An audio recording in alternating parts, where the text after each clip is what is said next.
రాష్ట్ర ప్రజలందరికీ republic day శుభాకాంక్షలు. 7 దశాబ్దాల క్రితం ఇదే రోజున మన రాజ్యాంగం ఇండియన్ కాన్స్టిట్యూషన్ అమల్లోకి వచ్చిన రోజు. ఈ సందర్భంగా కాంగ్రెస్ పార్టీ దేశ ప్రజలందరికీ కూడా మనస్ఫూర్తిగా శుభాకాంక్షలు తెలియజేస్తుంది.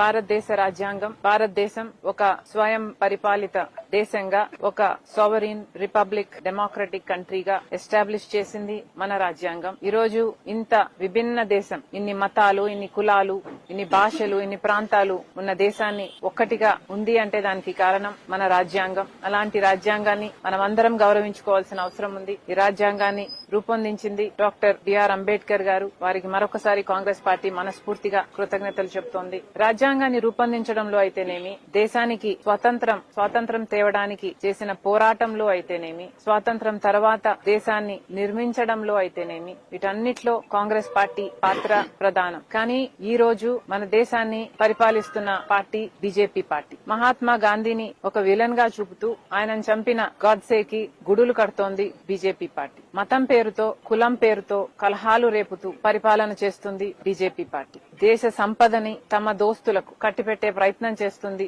BJP party. ఎన్నో ప్రభుత్వ వ్యవస్థలను, ఈసీని సైతం, సిబిఐ అయినా, ఈడీ అయినా, ఎన్నో ప్రభుత్వ సంస్థలని తమ గుప్పిట్లో ఉంచుకొని దుర్వినియోగం చేస్తుంది బీజేపీ పార్టీ. ఇన్ని చేస్తున్నా మరోవైపు కాంగ్రెస్ పార్టీ ఈ రోజు వరకు కూడా రాహుల్ గాంధీ గారి నేతృత్వంలో శాంతి కోసం, ప్రేమ కోసం, సోదర భావం కోసం, అట్టడుగున ఉన్న వర్గాల అభివృద్ధి కోసం, సెక్యులరిజం కోసం, వీటన్నిటి కోసం కాంగ్రెస్ పార్టీ పోరాటం చేస్తుంది. రాహుల్ గాంధీ గారు కన్యాకుమారి నుంచి కశ్మీర్ వరకు పాదయాత్ర కూడా చేశారు. ఇటీవల కాలంలో చూశాం, అమిత్ షా గారు బిఆర్ అంబేద్కర్ గారిని అవమానిస్తూ ఆయన పేరు పార్లమెంట్ లో తీసుకోవడం ఫ్యాషన్ అయిపోయింది అంటూ ఆయన గురించి ఆయనను దిగజారుస్తూ మాట్లాడారు అమిత్ షా గారు. అందుకు నిరసనగా ఒక కాంగ్రెస్ పార్టీ ఇండియా బ్లాక్ మాత్రమే పోరాటం చేసింది. అందులో భాగంగా రేపు ఇండోర్ దగ్గర బిఆర్ అంబేద్కర్ గారి జన్మ స్థలంలో ఒక ర్యాలీ కూడా ఏర్పాటు చేసి జై బాపూజీ, జై భీమ్, జై సంవిధాన్ అన్న క్యాంపెయిన్ లో భాగంగా ఒక ర్యాలీని కూడా చేపట్టింది కాంగ్రెస్ పార్టీ. ఇవన్నీ గమనించాల్సిన విషయం ఏమిటంటే ఇవన్నీ ఒక కాంగ్రెస్ పార్టీ ఇండియా బ్లాక్ మాత్రమే చేస్తున్నాయి. మన రాష్ట్రంలో తీసుకున్నా కూడా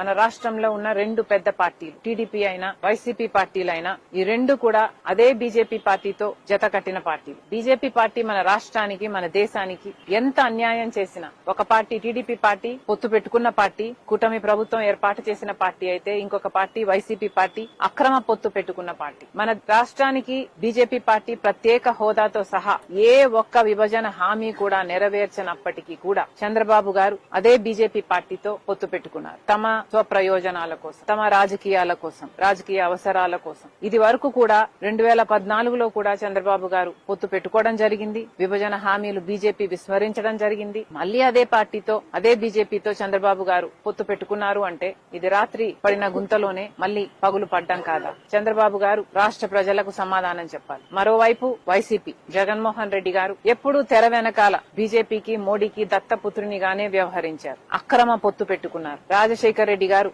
కొడుకయ్యుండి ఏ బీజేపీ పార్టీనైతే రాజశేఖర్ రెడ్డి గారు అంతగా వ్యతిరేకించారు. ఎందుకంటే బీజేపీ పార్టీ ఒక మతతత్వ పార్టీ కాబట్టి. మతం పేరుతో, కులం పేరుతో చిచ్చు పెట్టడం, ఆ మంటలో చలి కాచుకోవడం బీజేపీకి తెలిసిన రాజకీయం కాబట్టి రాజశేఖర్ రెడ్డి గారు బీజేపీని అంత వ్యతిరేకిస్తే ఈరోజు అదే బీజేపీ పార్టీతో గత 5 సంవత్సరాలుగా జగన్మోహన్ రెడ్డి గారు అదే బీజేపీ పార్టీకి గులాంగిరీ చేశారు. మరి జగన్మోహన్ రెడ్డి గారు రాజశేఖర్ రెడ్డి గారి ఆశయాలను నిలబెట్టేవాడు ఎలా అవుతాడో ప్రజలు ఆలోచన చేయాలి. జగన్మోహన్ రెడ్డి గారు ఈ రోజుకి కూడా గొప్పగా చెప్పుకుంటున్నారు, మాకు ఇంత శాతం ఓట్లొచ్చాయి ఆంధ్ర రాష్ట్రంలో అని. జగన్మోహన్ రెడ్డి గారిని కాంగ్రెస్ పార్టీ సూటిగా ప్రశ్నిస్తుంది. అయ్యా జగన్మోహన్ రెడ్డి గారు, మీరు అంత శాతం పర్సెంటేజ్ వచ్చింది అంటే దాంట్లో దళితుల పాత్ర లేదా?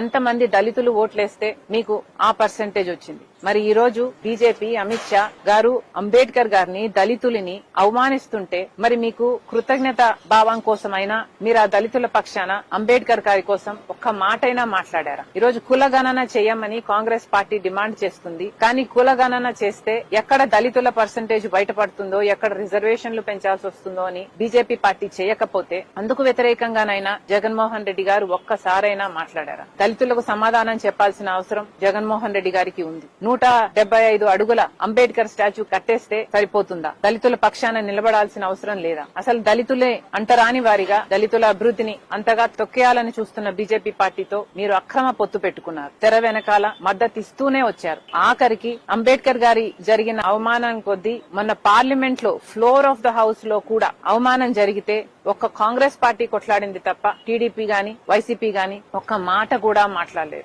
ఆఖరికి మన రాష్ట్రంలోనే తీసుకుంటే ఒక జగన్మోహన్ రెడ్డి గారు మాట్లాడకపోగా కనీసం తన ఎంపీలు ఎమ్మెల్యేల చేత కూడా మాట్లాడించలేదు.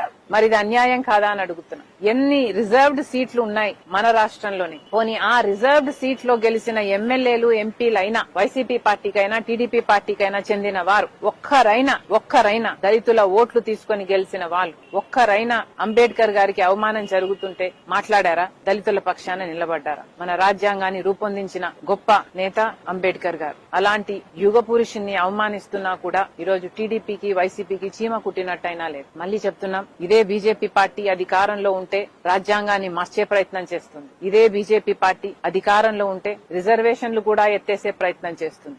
ఇదే బీజేపీ పార్టీ అధికారంలో ఉంటే దేశ సంపదని అదానీ లాంటి వాళ్ళు అవినీతి పరులు అని అమెరికా లాంటి సంస్థలు చెప్తున్నా, FBI లాంటి సంస్థలు చెప్తున్నా అదే అదానీ లాంటి వాళ్లకు కట్టుబెట్టే ప్రయత్నం చేస్తుంది. ఇదే బీజేపీ పార్టీ అధికారంలో ఉంటే మతాన్ని కులాన్ని అడ్డు పెట్టుకుని చిచ్చు పెట్టే ప్రయత్నం చేస్తూనే ఉంటుంది. చర్చిలను కూలగొట్టడం, మసీదులను ధ్వంసం చేయడం బీజేపీకి అలవాటుగా మారింది. మళ్లీ చెప్తున్నాం, ఒక్క కాంగ్రెస్ పార్టీ అధికారంలో ఉంటే మాత్రమే సెక్యులరిజం మన దేశంలో బతుకుతుంది. ఒక కాంగ్రెస్ పార్టీ అధికారంలో ఉంటే మాత్రమే బడుగు బలహీన వర్గాలకు న్యాయం జరుగుతుంది. మరొక్కసారి దేశ ప్రజలందరికీ రాజ్యాంగాన్ని బతికించే పార్టీ, రాజ్యాంగం కోసం పోరాడుతున్న ఏకైక పార్టీ ఒక్క కాంగ్రెస్ పార్టీ మాత్రమే. మరొకసారి దేశ ప్రజలందరికీ రిపబ్లిక్ డే శుభాకాంక్షలు తెలియజేస్తూ థ్యాంక్ యూ.